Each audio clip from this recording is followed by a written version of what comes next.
Can I clean your house for a plate of food?" The words were a tiny crack in the vast, oppressive silence of the New Mexico desert.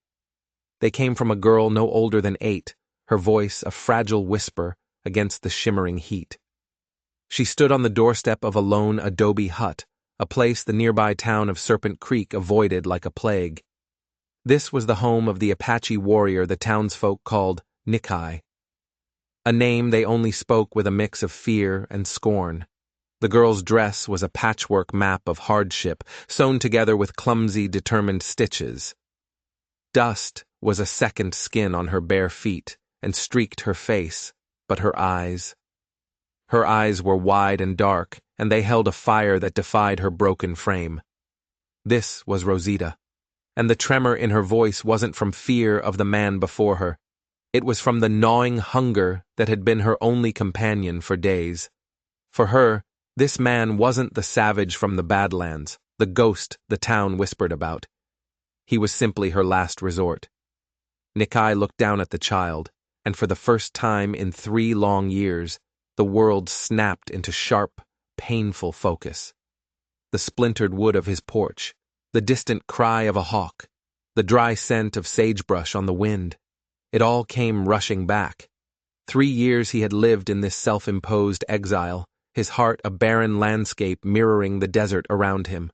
3 years since the raid that had stolen his wife and daughter, leaving him with nothing but the screaming ghosts of their laughter.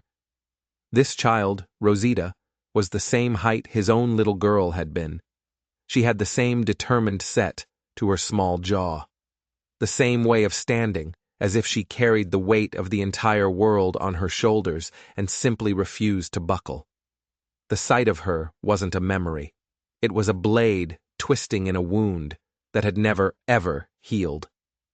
He saw the hollows in her cheeks, the desperate bravery in her gaze, and the carefully constructed wall around his heart, built stone by painful stone, began to crumble.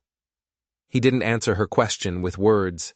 Instead, he stepped aside, a silent invitation into the cool, dark emptiness of his home. The house smelled of dust and old sorrows. A single blanket lay on a cot. A few clay pots were stacked neatly in a corner. It was the home of a man who was not living, but merely existing, waiting for the wind to finally erode him into nothing. Rosita's eyes darted around, taking in the stark simplicity. She remembered what her mother, Isabella, had told her once, a story whispered in the dark after they'd fled their last town, running from a past Rosita couldn't comprehend. "There are debts that follow you like a shadow, mija," she had said, her voice thick with fear. "Debts not of money, but of will. Some men believe they are owed your very breath." Rosita didn't understand the words then, but she understood the feeling of being hunted, of never having enough, of a past that clung to them like burrs to a blanket. Looking at the emptiness of the Apache's home, she felt a strange kinship. It was a different kind of empty from their own, but the silence felt exactly the same. Nikai placed a piece of hard bread and a dipper of cool water on the small wooden table. He watched as she ate, not with the frantic hunger of a stray, but with a slow, solemn gratitude that spoke of a deep and ingrained dignity. Each bite was deliberate, each sip of water, a prayer. When she was finished, she looked at him, her gaze unwavering. "I am ready to work now," she said, her voice stronger. Without waiting for his instruction, she found an old rag and began to scrub at a window pane, her small arms moving with a surprising strength. She was trying to clean away the grime that obscured the view of the desert. But for Nikai, it felt as if she were polishing a mirror, forcing him to see the world outside his grief again, forcing him to see himself. As she worked, she finally spoke, the words tumbling out as if a dam inside her had finally broken. She told him of her mother, of the fever that was burning through her, a fire that no amount of cool water could quench. She spoke of the whispers in town, the whispers that said the reclusive Apache knew the old ways, that he understood the language of herbs and roots. and in that moment, Nikai understood. She hadn't come just for a plate of food. She had come seeking a miracle. For a long, silent moment after the child's confession, Nikai remained perfectly still.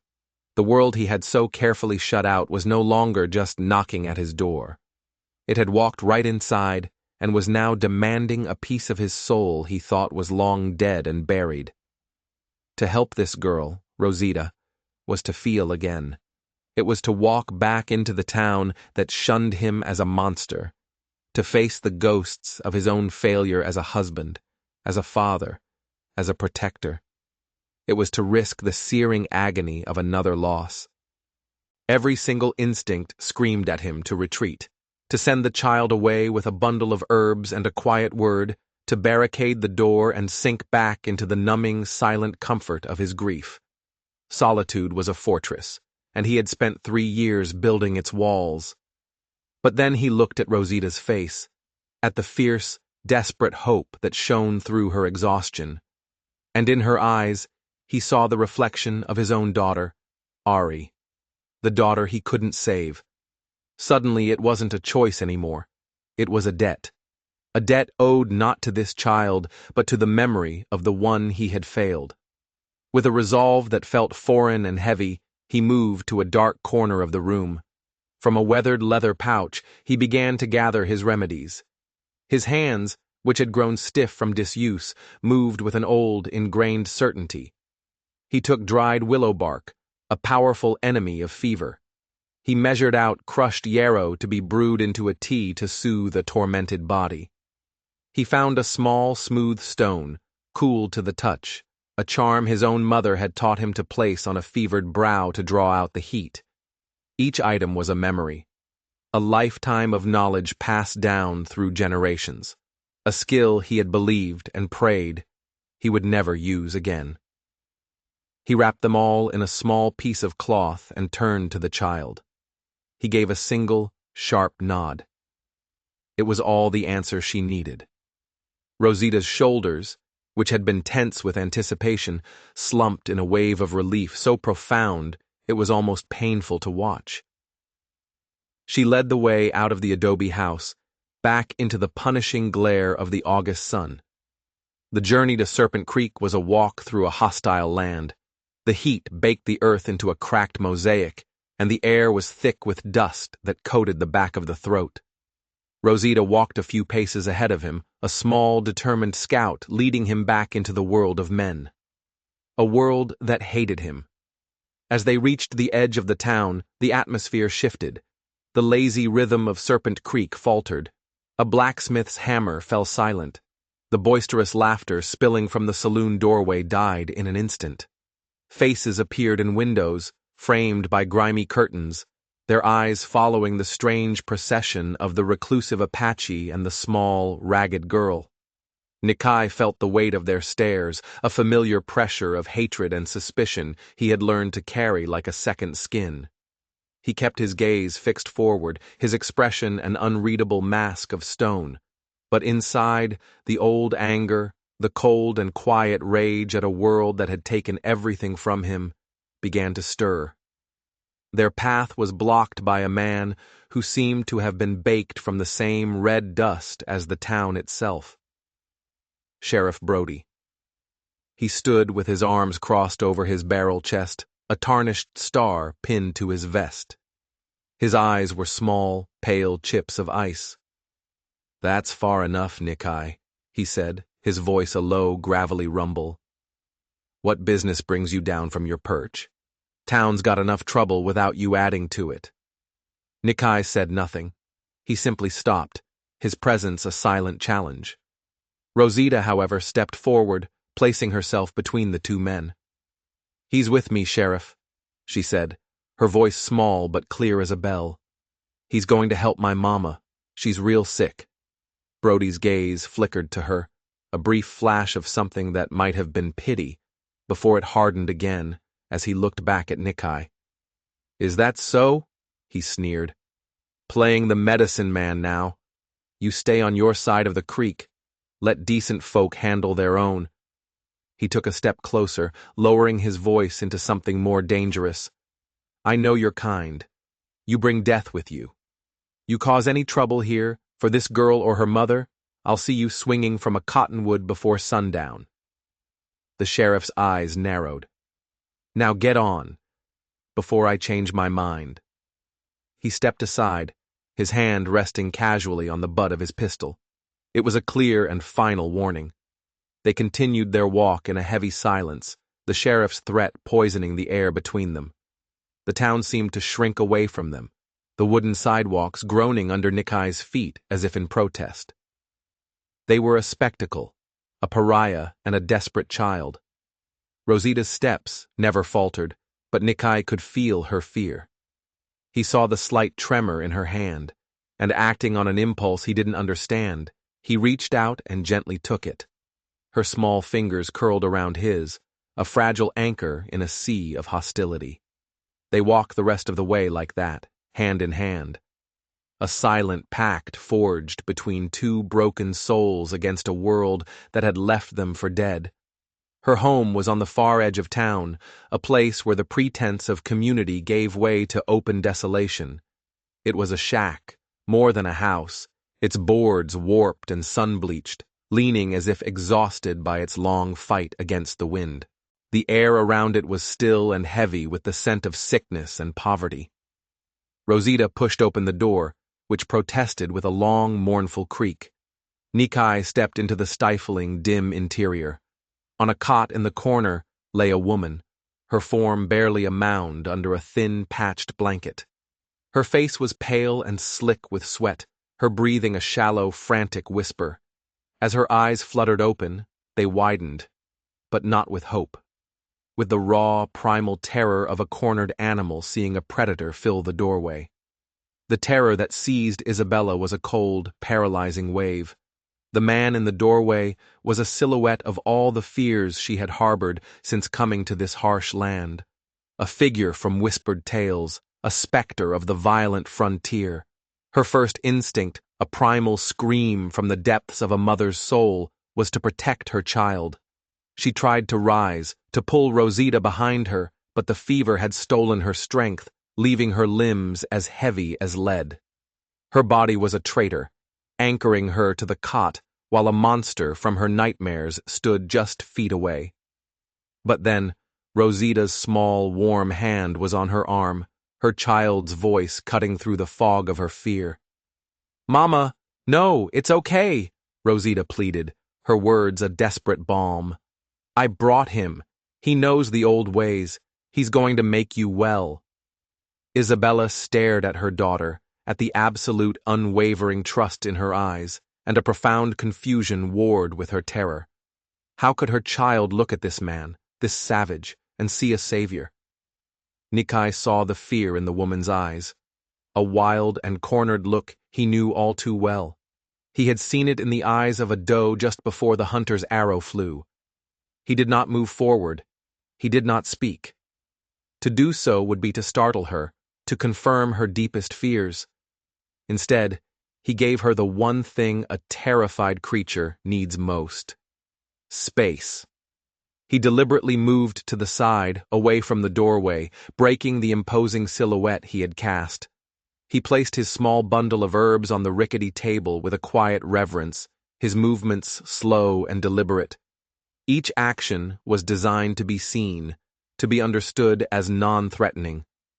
He picked up a soot-stained pot, found a nearly empty water bucket, and went outside without a word.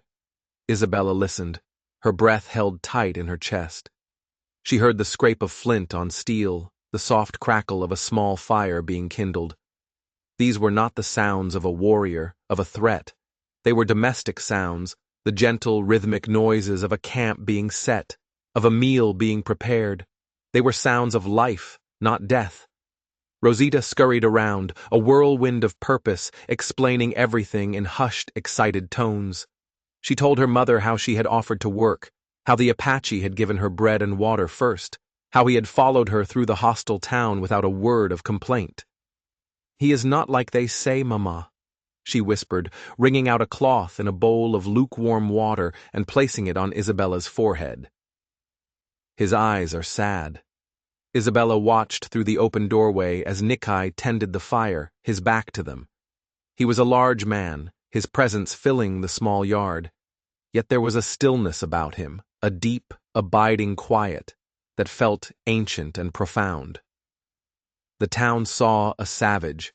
Her daughter saw sadness.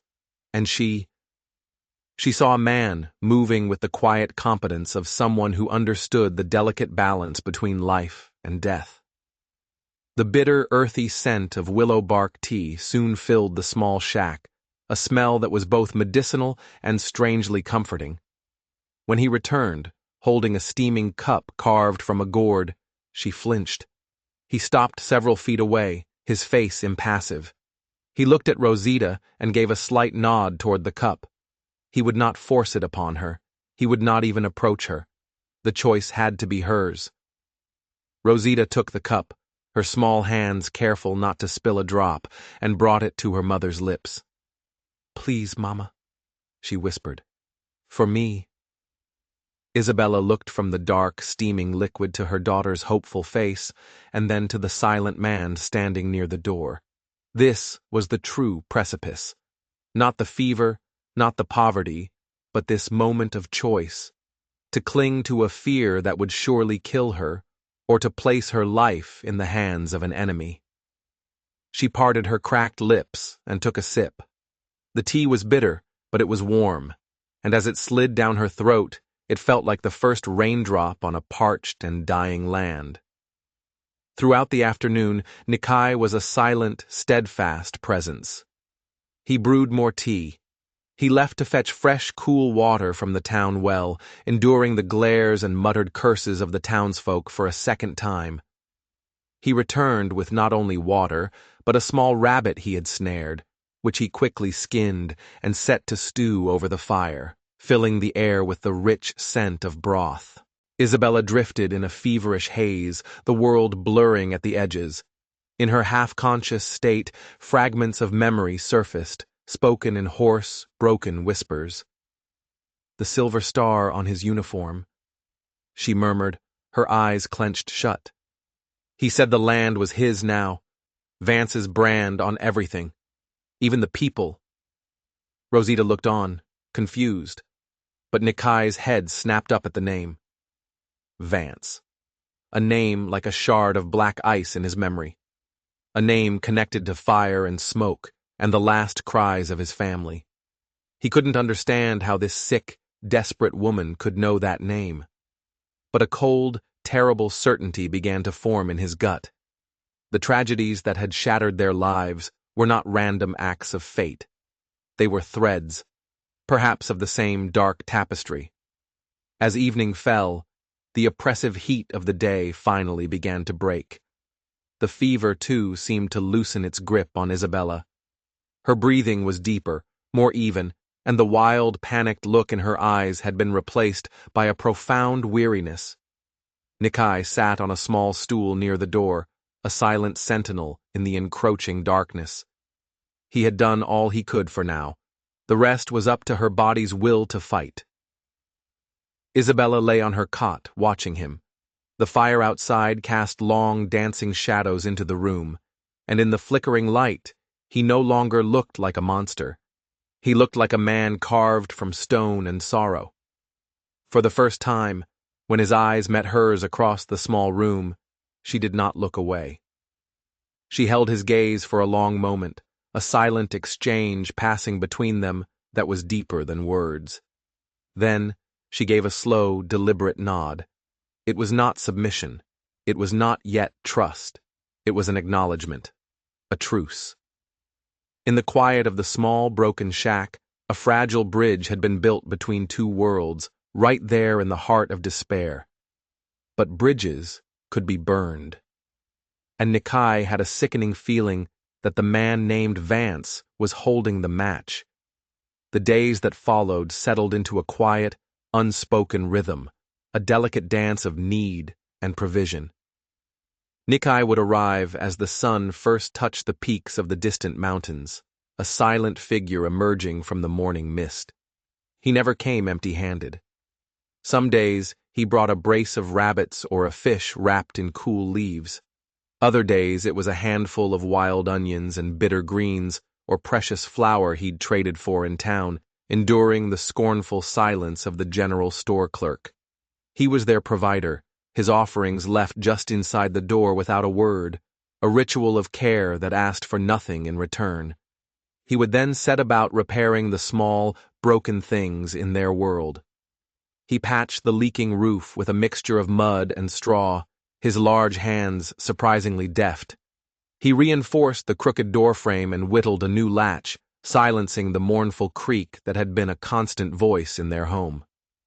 These were his words, his way of saying he was there, that he would protect them.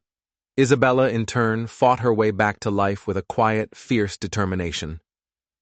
As the fever receded, leaving her weak but lucid, her pride returned. She would not be a helpless invalid.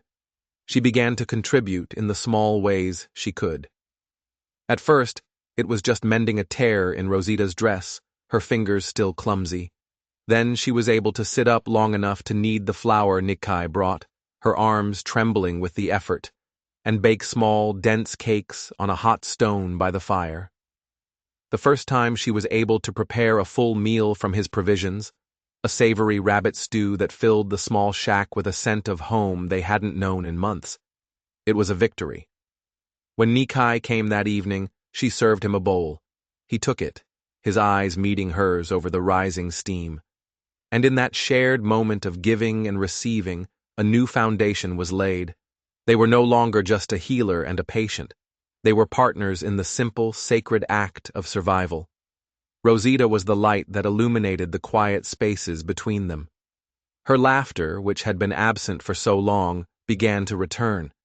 First as a hesitant chuckle, then as a full-throated peal of joy that seemed to chase the shadows from the corners of the room. She would follow Nikai as he worked, her endless stream of questions a gentle tide against the shores of his silence.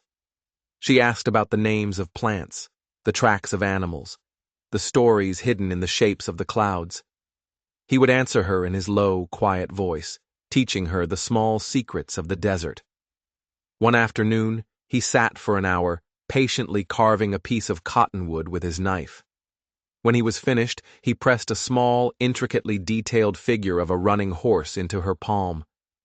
The look of pure, unadulterated awe on her face was a gift so profound, it seemed to physically ease a tightness in his chest he hadn't realized was there. But their fragile sanctuary was an island in a hostile sea. The town of Serpent Creek watched them. Its judgment was a constant, palpable pressure. One afternoon, Nikai had to go to the well in the center of town. As he worked the pump, Sheriff Brody emerged from his office, his thumbs hooked in his belt. He didn't approach. He just stood there, watching. "Every day you're here is a day you're pushing your luck, Apache," Brody called out, his voice carrying easily in the still air. "Good folk are getting nervous. A nervous town is a dangerous town." It was not a conversation. It was a pronouncement, a reminder that the peace they had found was conditional and that it could be revoked at any moment. Nikai simply finished filling his buckets, lifted them as if they weighed nothing, and walked away, the sheriff's cold gaze boring into his back. That evening, the weight of the sheriff's threat lingered in the air. As the three of them sat outside, watching the sky bleed into a tapestry of orange and purple, Isabella finally spoke of the past that had led them there. Her voice was low, heavy with memory. She told Nikai of her husband, Javier, a kind man whose only crime was to love the small piece of land he worked. And she told him of Colonel Vance, the man who had arrived with a deed in one hand and a rifle in the other. "He was a man who collected things," she said, her eyes fixed on the darkening horizon. "Land, horses, people. He said Javier owed a debt from the previous owner. It was a lie, a piece of paper with a forged signature, but it didn't matter. Vance had the law in his pocket and a dozen armed men at his back." She spoke of the slow, methodical cruelty, the way Vance had stripped them of everything piece by piece until Javier's spirit broke. His accidental death in a rock slide a month later was no accident. It was an execution. She and Rosita had fled that night with nothing but the clothes on their backs. Nikai listened, his face a mask of stone, but inside a cold fire was kindling. Every word she spoke, the false debt, the stolen land, the casual brutality, the name Vance, was a familiar echo of the nightmare that had destroyed his own world. He did not share his story. The wound was still too raw, the words buried too deep. But as Isabella finished, her voice trailing off into a ragged sigh, a new and terrible understanding settled over him. This was not a coincidence. This was a pattern, a web of cruelty spun by the same spider. Rosita, sensing the sudden shift in the air, the heavy weight of shared sorrow, crawled from her mother's lap and went to Nikai. She didn't speak. She simply laid her small hand on his arm. Isabella watched them, and in that moment, under the vast, indifferent gaze of the first stars, they were no longer three broken pieces. They were a single, unified shape. A small family forged in the fires of a shared enemy, braced for the storm they now knew was coming. The passing weeks wove the three of them into a tapestry of shared existence. Their life in the small, repaired shack on the edge of town took on a rhythm as steady and natural as a heartbeat. Mornings were for Nikai's quiet arrivals, his offerings of food a daily reaffirmation of his silent vow. Afternoons were filled with the small sounds of domesticity, the scrape of Isabella's needle against fabric, the thud of Nikai's axe splitting firewood, and woven through it all, the bright, melodic thread of Rosita's laughter. They had become a family in all but name, a strange and wonderful constellation of three lost stars that had found a new orbit around each other. The fear that had once defined their interactions had been replaced by a deep, comfortable quiet, a language of shared glances and easy companionship. Nikai's sadness was still there, a deep well of sorrow in his eyes, but now Isabella could see the light of life reflected in its depths. The peace they had found was fragile, they knew, but it was real. The turning point came on an afternoon of blistering, stagnant heat. The world seemed to be holding its breath.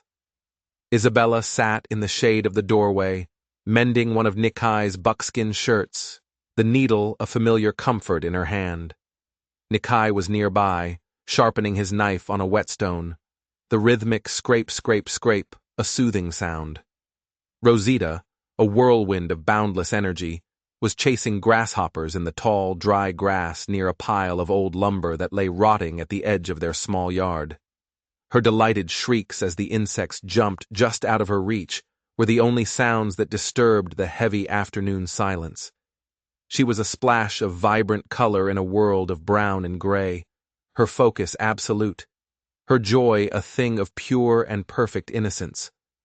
And then came the sound. It was not loud, but it cut through the thick air with a serrated edge of pure menace, a dry, whirring buzz, like 1,000 tiny seeds shaking in a dead gourd, the sound of a coiled rattlesnake. Rosita froze, her hand outstretched, her laughter dying in her throat. She was less than a yard from the woodpile from which the sound came, a sound that promised a swift and agonizing death. Isabella's heart stopped. A scream built in her lungs but could find no escape, her entire body locked in a paralysis of primal terror. She saw the scene as if through warped glass, her beautiful, vibrant child perfectly still, a statue of innocence before a venomous god. But Nikai was already moving. He didn't seem to rise. He simply materialized from one spot to the other. There was no sound, no hesitation, no thought, only pure, fluid action. He was a blur of motion, a hawk stooping on its prey. In 2 silent, impossibly swift strides, he was there. His arm shot out, not toward the snake, but toward the child. He hooked his arm around Rosita's waist, sweeping her off her feet and spinning her behind the shield of his own body. It was in that same instant that the snake struck. a flash of patterned muscle and gleaming fangs, hitting nothing but the space where Rosita had been a heartbeat before. With a flick of his wrist, the knife he had been sharpening flew through the air, embedding itself in the snake's head with a sickening thud. The entire event, from the first rattle to the final twitching silence, had lasted no more than 3 seconds. The aftermath was a deafening quiet. Nikai stood with his back to the dead snake, his chest heaving as if he had run for miles. He clutched Rosita to his chest, his arms wrapped around her like iron bands. The child was sobbing, her small body trembling with a mixture of fear and shock. Isabella, finally released from her paralysis, scrambled to them, her hands fluttering over Rosita, checking for any sign of injury. When she looked up at Nikai, the sight stole her breath. The stoic mask was gone, shattered into 1,000 pieces. In his eyes, she saw no warrior, no calm healer. She saw a raw, terrifying vulnerability. She saw the soul of a man who had just relived his worst nightmare and by some miracle had been granted a different ending.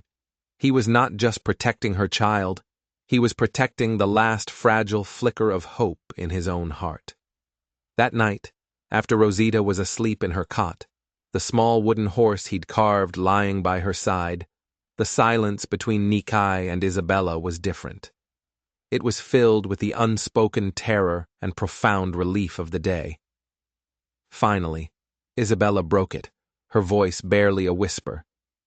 "I have never seen anyone move so fast." Nikai did not look at her. His gaze was fixed on the sleeping child, a look of fierce, aching tenderness on his face. When he spoke, his voice was rough, as if he were pulling the words from a deep and painful place. "My daughter," he began, the name a ghost on his lips. "Ari. She would have thought the snake was beautiful. She would have wanted to touch it." He finally turned to look at Isabella, and she saw the full, terrible weight of his loss. She was fast too, but the men who came, they were faster. It was not an explanation. It was a confession, the key to his soul, offered to her in the quiet darkness. Isabella felt a wave of empathy so powerful it was like a physical blow. She reached across the small space between them and laid her hand gently on his arm. It was a simple gesture, but it was a promise. "You are not alone. Your ghosts are safe with me." In that shared touch, the last wall between them crumbled into dust. The revelation of Nikai's past was not a wall between them, but a bridge. Having walked through the valley of each other's deepest sorrows, they emerged into a new landscape, one of quiet understanding and profound intimacy. The months that followed were a season of healing. The fierce heat of summer softened into the golden light of autumn, and the desert, in its own spare and subtle way, bloomed around them. After a rare, life-giving rain, the dusty plains were dotted with the impossible color of desert marigolds and ghost flowers, a reflection of the quiet blossoming that was happening within the walls of the small shack. Their life together was no longer about survival. It was simply about living. The three of them moved in a seamless, unspoken choreography, a family in every way that mattered. Love, for two souls so acquainted with loss, did not arrive like a thunderclap. It grew like a desert willow, slowly, patiently, its roots sinking deep into the bedrock of their shared experience. It was in the small, everyday gestures. It was in the way Isabella would mend a tear in Nikai's shirt, her fingers brushing against his skin, a simple touch that sent a current of warmth through him. It was in the way Nikai, seeing the weariness in her eyes after a long day, would take over grinding the corn, his quiet strength offering a moment of rest. It was in the way they both watched Rosita. She was the sun they orbited, and their shared, fierce love for her was the gravity that held them together. One evening, as Rosita recounted a fantastical story about a coyote who could talk, she tumbled backward in her excitement. Isabella let out a worried gasp, but Nikai simply reached out, caught her, and set her upright again, all in one smooth motion. Rosita, unfazed, launched back into her story, and a sound emerged from Nikai that Isabella had never heard before, a low, rumbling chuckle. The sound was so unexpected, so full of a life she thought had been extinguished, that it made her heart ache with a sweet and sudden joy. One day, Nikai returned not with food or wood, but with a single, perfect eagle feather. He had found it high in the mountains, a rare gift from the sky. He offered it to her wordlessly, his calloused hand holding the beautiful object with a strange reverence. Isabella took it, her fingers brushing his, and tucked it carefully into her hair. It was not a gift of necessity.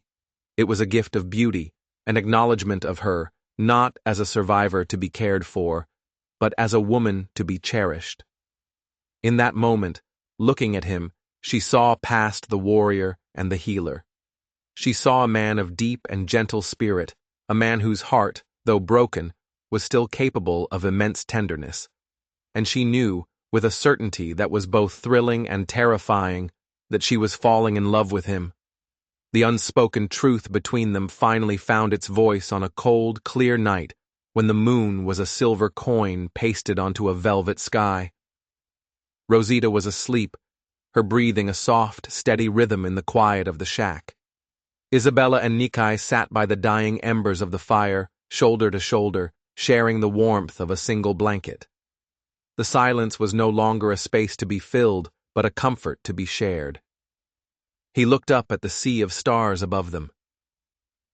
"My people say, the stars are the campfires of our ancestors," he said, his voice a low murmur.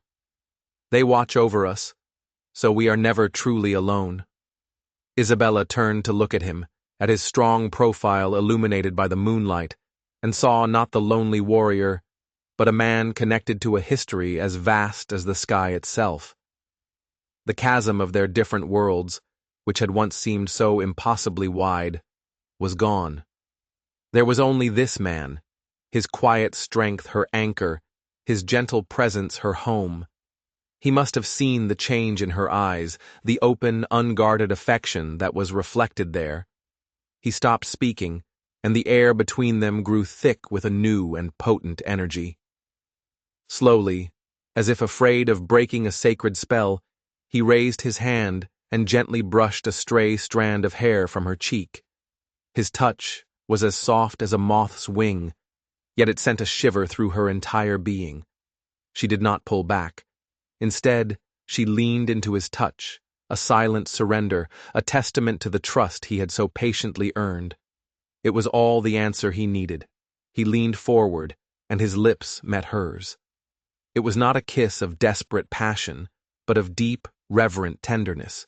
It was a kiss that tasted of wood smoke and wild sage, of shared sorrow and newfound hope. It was a quiet promise that the broken pieces of their lives could, together, create something whole and beautiful. When they finally drew apart, they rested their foreheads together, breathing the same cool night air, their silent hearts finally speaking the same language. In the vast, lonely desert, under the watchful eyes of the stars, two solitary souls had finally found their way home. Their love, once a fragile seedling, had grown into a sheltering tree, providing a small, sacred shade in the harsh glare of the desert. The 6 months of peace that followed were the happiest of their lives. They marked the passage of time not in days or weeks, but in shared moments. The first time Rosita learned the Apache word for friend. The evening Isabella laughed so hard at one of Nikai's rare dry jokes that tears streamed down her face. The quiet nights they spent simply holding each other after Rosita had fallen asleep. Their small home was no longer a refuge from the world, but a world unto itself, complete and whole. Their confidence grew, and one bright autumn morning they walked into Serpent Creek together, not as 3 separate outcasts, but as a family. Nikai walked with a quiet pride, with Isabella at his side and Rosita holding his hand. The townsfolk still stared, but their looks of scorn were now tinged with a grudging respect, or at least confusion. For the first time, Isabella felt the icy knot of fear in her stomach begin to truly dissolve. For the first time, she allowed herself to believe that the past was truly past. It was this belief that made the shattering of their world so absolute. As they stood outside the general store, debating the rare luxury of buying a small bag of sugar candy for Rosita, a lone rider entered the town. He was different from the local ranchers and drifters. His boots were polished, his hat was a clean, sharp black, and the silver conchos on his saddle were an arrogant gleam in the morning sun. He rode with a straight-backed stillness, his eyes sweeping across the dusty street with a cold, proprietary air, as if he were not visiting the town, but inspecting it.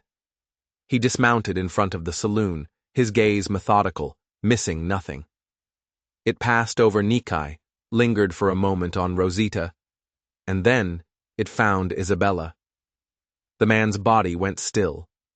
A flicker of surprise crossed his face, quickly replaced by the slow, cruel smile of a wolf that has just stumbled upon a lost lamb. He knew her. Isabella felt the blood drain from her face, a frigid tide pulling all the warmth and color from her world. The small bag of supplies she was holding slipped from her numb fingers, spilling beans and flour into the dust. The man's name was Marcus, a name from her nightmares. He was Colonel Vance's most trusted tracker, a man with the eyes of a hawk and the soul of a snake. He made no move toward them. He simply leaned against a post, his smile widening, and touched the brim of his hat in a gesture of mock chivalry that was a dagger to her heart. The past was not dead.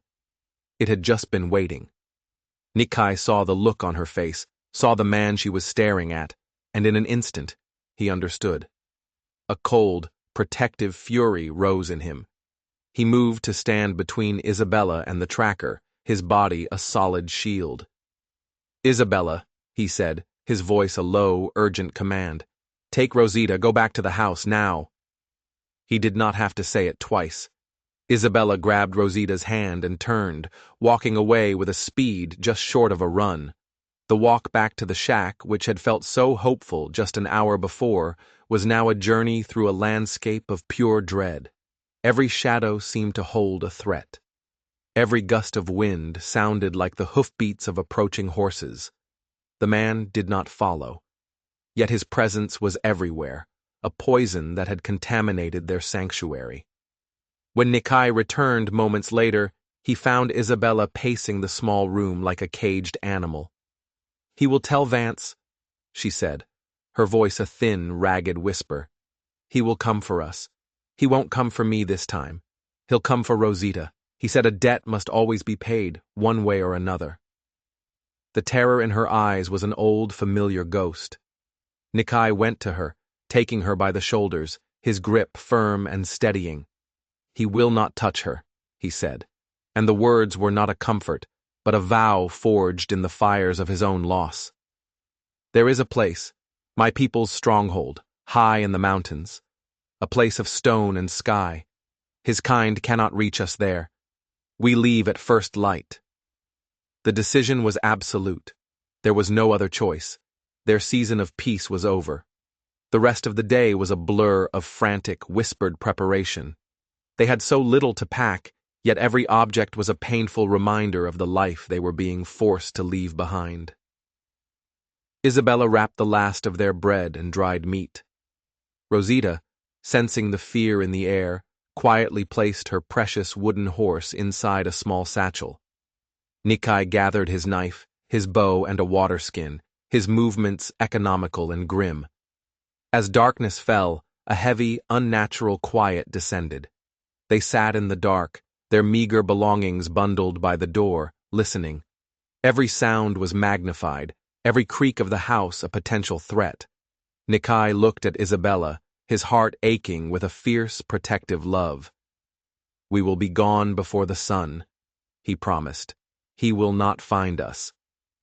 But as the words left his lips, a new sound cut through the silence, a soft, deliberate creak of a floorboard on the porch. just outside their door. It was not the wind. They were no longer waiting for the past to arrive. It was already here. The creak of the floorboard was the snapping of a hangman's trap. Before Nikai or Isabella could even rise, the door to their shack didn't open. It exploded inward, a shower of splintered wood and shattered hope. The small, peaceful space was instantly flooded with large men, their faces hard and cruel in the flickering lantern light. They were an invasion, a violation of everything sacred, and at their center, stepping calmly over the threshold of the home he had just destroyed, was Colonel Vance. He was dressed in a fine black coat, a silver star pinned to his lapel, not a badge of law, but a mark of his own self-appointed authority. He looked around the room, at the meager bundles packed for escape, at the terrified woman, and at the grim Apache warrior, and a look of profound, chilling disappointment crossed his features. It was the look of a man whose property had inconvenienced him. "Isabella," Vance said, his voice as smooth and cold as a river stone. "Running again. It's a tiresome habit. I thought we had an understanding, you and I. A debt was owed. Your husband, bless his soul, left it unpaid." His eyes, devoid of any warmth, flickered to Rosita, who was now awake and clinging to her mother, whimpering in terror. "A debt always falls to the next of kin. That is the law of civilized men." Isabella pulled Rosita behind her, shielding her with her body. "You will not touch her," she hissed, her voice trembling but defiant. Vance simply smiled, a thin, predatory slash of a smile. "Oh, I won't have to." Nikai did not wait for another word. This was not a negotiation. This was a war. With a roar that was pure, primal rage, he launched himself from the shadows. He moved with the deadly grace of a panther, his knife a silvery blur. The first man went down with a choked cry, clutching a wound in his side.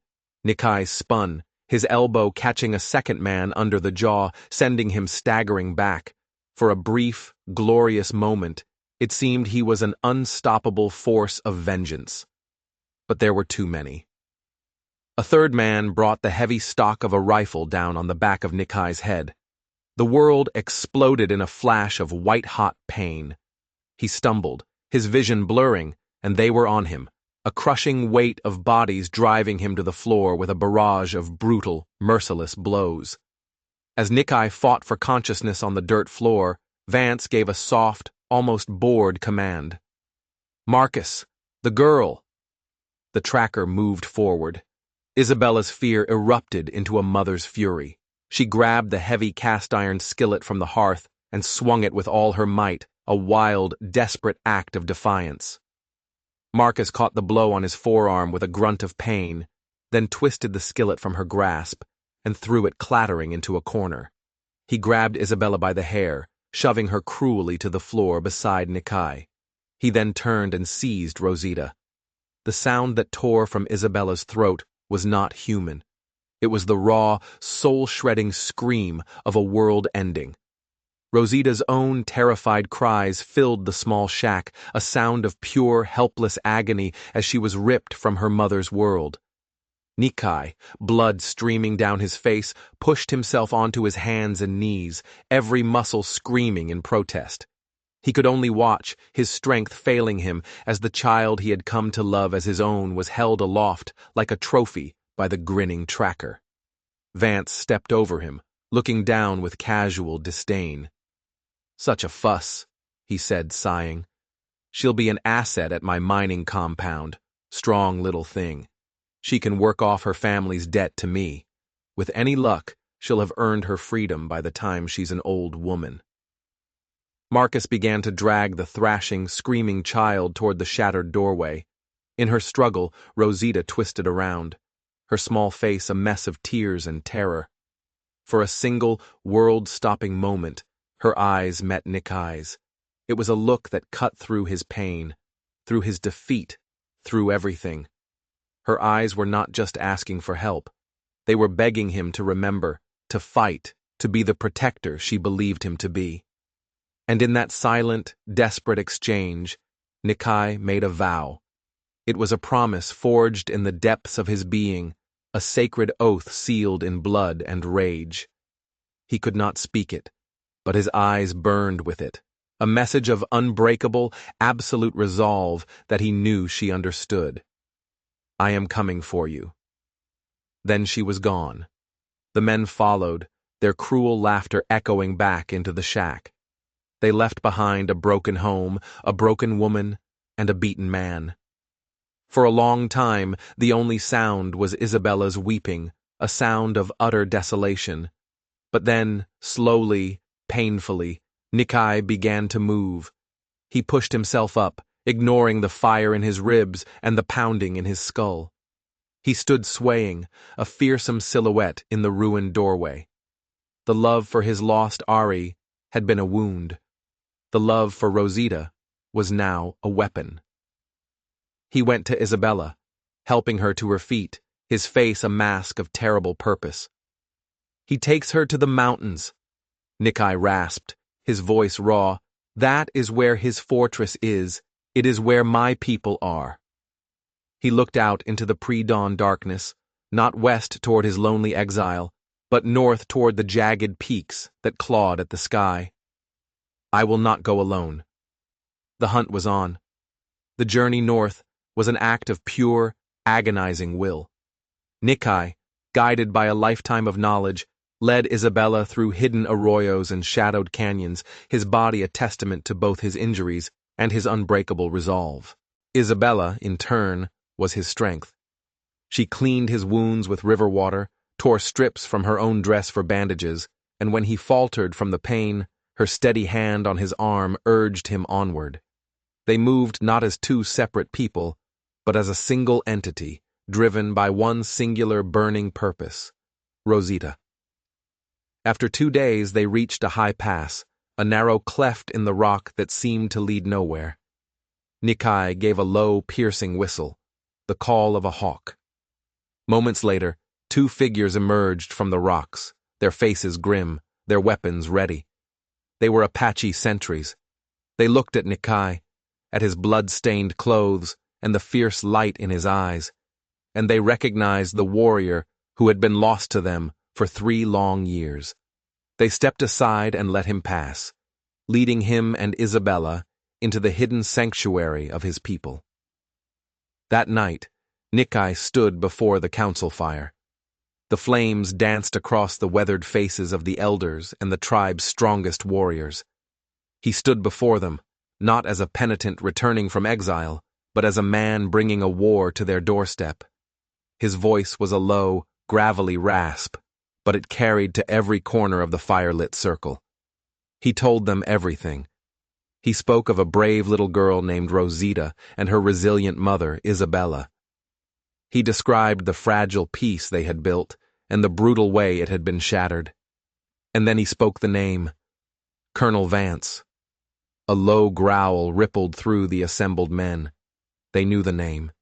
They knew of Vance's mining compound that poisoned their water, of his men who trespassed on their sacred lands, of his corrupting influence that spread like a disease. Nikai's tragedy was not his alone. It was an insult to the entire tribe. When he finished, the silence was heavy and absolute. Then the old chief, a man whose face was a map of 100 hard seasons, rose to his feet. "Your daughter is our daughter," he said, his voice resonating with ancient authority. "This poison has been in our land for too long. We will cut it out." At his words, the warriors rose as one, a silent river of shadows and steel, ready to wash the mountain clean. The raid on Vance's fortress was not a battle. It was a ghost storm. Under the cover of a moonless night, the Apache warriors descended from the high cliffs. They moved with the silence of owls, their moccasins making no sound on the rock. Sentries were dispatched with the whisper of a drawn blade or the soft thud of an arrow. They flowed over the fortress walls like smoke, their objective not to conquer, but to liberate. While his brothers created chaos and confusion, cutting loose horses and setting small fires, Nikai moved with a singular, deadly focus toward the main house. He was not a warrior tonight. He was a father. He found her locked in a dark, cold pantry, her small form huddled against a sack of potatoes, her soft sobs the only sound. He splintered the thick oak door with a single, powerful kick. Her head snapped up, her eyes wide with terror, then recognition. "Nikai," she whispered, the name a prayer. She flew into his arms, her small hands clinging to his neck as if she would never let go. As he carried her out of the house and into the chaotic yard, Vance appeared, his fine clothes torn, his face a mask of apoplectic rage. He held a pistol, his hand shaking with fury. "Thief! You steal my property!" he screamed. But before he could aim, Nikai moved. Even with Rosita held securely in one arm, he was impossibly fast. He closed the distance, and the back of his hand struck Vance's wrist with the force of a hammer, sending the pistol flying into the darkness. The colonel, stripped of his weapon, was just a man, a soft, panicked man who had never fought his own battles. He stared at Nikai, at the cold, righteous fury in his eyes, and for the first time in his life, he knew true fear. He was taken captive, his reign of terror ending not with a bang, but with a whimper. Nikai carried Rosita down the mountain path, away from the smoke and the shouting. At the base of the mountain, in a sheltered cove of pines, Isabella waited. When she saw him emerge from the darkness carrying their daughter, a sound of pure, unadulterated relief escaped her lips. She ran to them, and the three of them met in a desperate, tearful embrace. Rosita was safe. They were together. They were whole. They did not return to Serpent Creek. Their new life awaited them in the Apache stronghold. Isabella and Rosita, to their surprise, were not treated as outsiders, but welcomed with a quiet, dignified respect. They were the family of the warrior who had returned, the catalyst who had helped cleanse the mountain of its poison. The seasons turned. Winter's snows blanketed the high peaks, and spring brought a riot of new life to the canyons. Their new home was a sturdy lodge, filled with the scent of pine and the warmth of a constant fire. Rosita's laughter, once a fragile sound, now echoed through the village, her Spanish mingling with the Apache words she learned from her new friends. Isabella found a purpose, her skillful hands learning to weave blankets with the tribe's intricate patterns, her resilience earning her the admiration of the other women. Nikai was transformed. The ghosts of his past had not vanished, but they no longer haunted him. They had taken their place among the ancestors, watching over him, at peace. He was a father again, a husband, a protector of his people. One evening, as the three of them sat watching the sunset, its fiery colors painting the canyon walls, Isabella laid her head on his shoulder. Rosita was asleep between them, her small chest rising and falling in a rhythm of perfect peace. They had found what they had both thought was lost forever. They had learned that a family is not always born of blood. Sometimes it is forged in fire, built from the broken pieces of a life, a rare and beautiful flower that blooms in the harshest of deserts, a testament to a love that had the strength to grow in the most desolate of lands. If you were moved by this story of hope and survival, hit that like button and make sure you're subscribed for more incredible tales. And let us know in the comments, what's the bravest thing you've ever done for someone you love? Thanks for watching.